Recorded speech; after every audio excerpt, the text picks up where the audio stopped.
जयपुर की एक मासूम सी सुंदर लड़की अपने लिए एक अमीर साथी की तलाश कर रही थी। वहीं दिल्ली का एक करोड़पति लड़का अपने लिए एक सुंदर और सुशील पार्टनर ढूंढ रहा था। और एक दिन इन दोनों की प्रोफाइल टिंडर पर मैच हुई, राइट स्वाइप हुए और इन दोनों की तलाश पूरी हुई।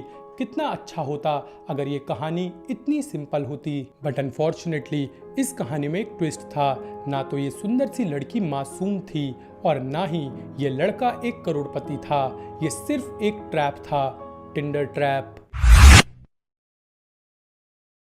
प्रिया सेठ की मुलाकात दुष्यंत शर्मा से टिंडर पे हुई थी।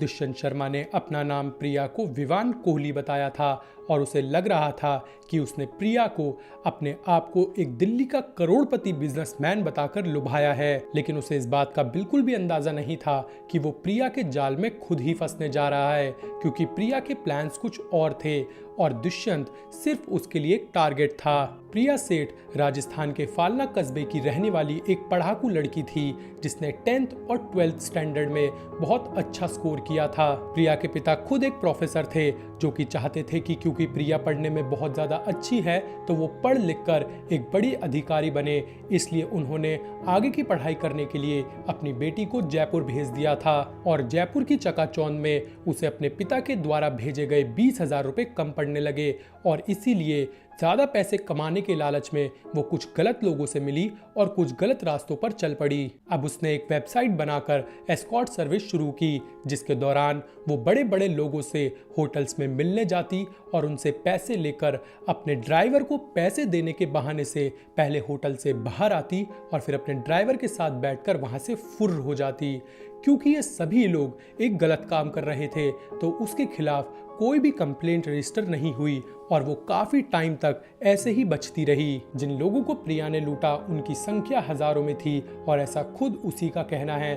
उसका ये भी कहना है कि जो लोग उसके पास आते थे वो एक खराब लोग थे। वो अपनी वाइफ्स को छोड़कर उसके पास आ रहे थे जिन्हें वो लूट कर सबक सिखा रही थी, तो ऐसे में उसने क्या गलत किया। लेकिन ऐसे ही समाज सेवा करते हुए एक दिन वो पकड़ी गई। असल में हमेशा की तरह वो पैसे लेकर अपने ड्राइवर को देने के बहाने से होटल रूम से बाहर आने लगी। लेकिन तभी उसका क्लाइंट भी उसके पीछे पीछे बाहर आ गया, जिसे देखकर प्रिया दौड़ने लगी और फिर वो लड़का भी उसके पीछे दौड़ा और आखिरकार प्रिया को पकड़ लिया। लेकिन तभी लड़की होने का फायदा उठाते हुए प्रिया ने उसको शोर मचाकर रेप में फंसाने की धमकी दी और तभी वो लड़का डर गया और उसने प्रिया को छोड़ दिया और वो 20,000 रुपए लेकर वहां से फरार हो गई। लेकिन इसके बाद जैसे तैसे हिम्मत करके उस लड़के ने प्रिया के खिलाफ एक पुलिस कंप्लेंट फाइल करा दी और पुलिस ने उसे अरेस्ट कर लिया। लेकिन अब की बात जब वो जमानत पर बाहर आई तो उसने अपने प्रेमी अनिल जंगीड़ के साथ मिलकर बैंक ऑफ इंडिया का एटीएम ही लूट लिया, जिसके बाद उसे पुलिस ने दोबारा अरेस्ट कर लिया। लेकिन अब की बार भी वो जेल में ज्यादा समय के लिए नहीं रही और जमानत पर फिर बाहर आ गई और फरवरी 2018 में वो दीक्षंत कामरा के संपर्क में आई और इन दोनों को आपस में प्यार हो गया। दीक्षंत कामरा एक एक्टर, एक प्रोड्यूसर और एक मॉडल था जिसकी उम्र 25 साल थी। उस वक्त दीक्षंत कामरा के पास कुछ खास काम नहीं था तो वो प्रिया सेठ के साथ उसी के फ्लैट में शिफ्ट हो गया। दीक्षंत कामरा ने एक प्रोजेक्ट में पैसे लगाए थे जिसके फेल होने की वजह से वो 21 लाख रुपए के कर्ज में आ चुका था। अब प्रिया सेठ और दीक्षंत कामरा यही सोच रहे थे कि आखिरकार वो इस लोन को कैसे चुकाएंगे और इसी सोच में उन्होंने एक प्लान बनाया कि वो एक करोड़पति आदमी का अपहरण करेंगे और आखिरकार उसके घर वालों से एक मोटी फिरौती लेने के बाद उसे जान से मार देंगे। और इसी प्लान के तहत प्रिया सेठ टिंडर पर किसी अमीर आदमी की तलाश कर रही थी और इनका टारगेट बना दुष्यंत शर्मा यानी विवान कोहली। 2 मई 2018 दुष्यंत शर्मा अपने फादर की ऑल्टो कार लेकर शाम के लगभग 7 बजे घर से निकला और उसने अपनी वाइफ बिट्टू शर्मा को बताया कि वो ऑफिस के काम से कहीं बाहर जा रहा है, लेकिन असल में वो अपनी टिंडर डेट पर जा रहा था। अब प्रिया सेठ और दुष्यंत शर्मा एक रेस्टोरेंट में कॉफी पीने लगे, जिसके बाद प्रिया सेठ दुष्यंत शर्मा की कार में बैठकर उसे अपने घर ले गई, जहां पर ऑलरेडी दीक्षंत कामरा और उसका एक दोस्त लक्ष्य वालिया मौजूद थे। घर पहुंचते ही प्रिया और उसके बॉयफ्रेंड ने दुष्यंत शर्मा को बांध दिया और जल्द से जल्द उससे 10 लाख रुपए का इंतजाम करने के लिए कहा। लेकिन तभी दुष्यंत शर्मा ने बताया कि वो विवान कोहली बनकर एक करोड़पति बनने का नाटक कर रहा था, लेकिन असल में वो एक मिडिल क्लास लड़का है जो कि जयपुर में ही रहता है। लेकिन प्रिया और उसके बॉयफ्रेंड को उस पर बिल्कुल भी यकीन नहीं हुआ।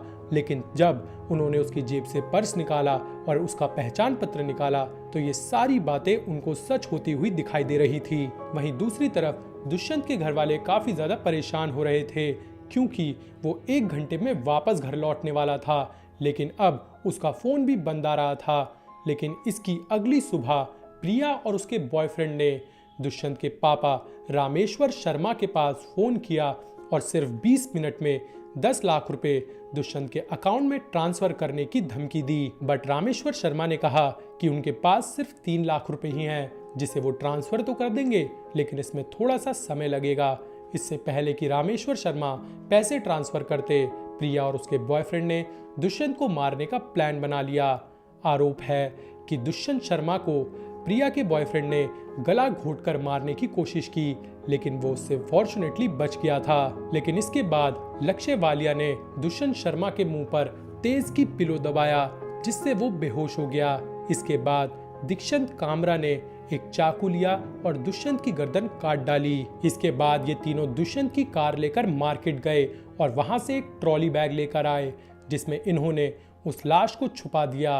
अब तक रामेश्वर शर्मा ने 3 लाख रुपए ट्रांसफर कर दिए थे, तो प्रिया ने अपने मुंह पर एक काला कपड़ा बांधा और एटीएम से 25,000 रुपए निकाल लाई। अब इन तीनों ने मिलकर उस सूटकेस को नेशनल हाईवे पर फेंक दिया। अगली सुबह ये तीनों रेलवे स्टेशन से भागने की कोशिश कर रहे थे, लेकिन पुलिस ने गांधीनगर रेलवे स्टेशन से इन तीनों को गिरफ्तार कर लिया। दीक्षंत कामरा भी प्रिया सेठ से टिंडर पर ही मिला था, और क्योंकि उसके सर पर एक बड़ा कर्ज था तो वो प्रिया के जरिए उस कर्ज से बाहर आना चाहता था।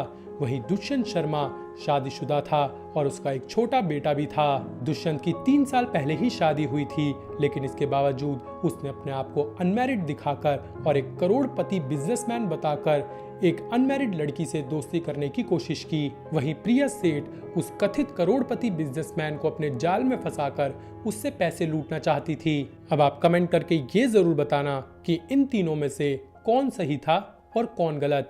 वीडियो पसंद आई हो तो वीडियो को लाइक जरूर करना, चैनल को सब्सक्राइब करना ऐसा और कंटेंट एंजॉय करने के लिए। मिलते हैं किसी और वीडियो में। Till then bye bye and take care.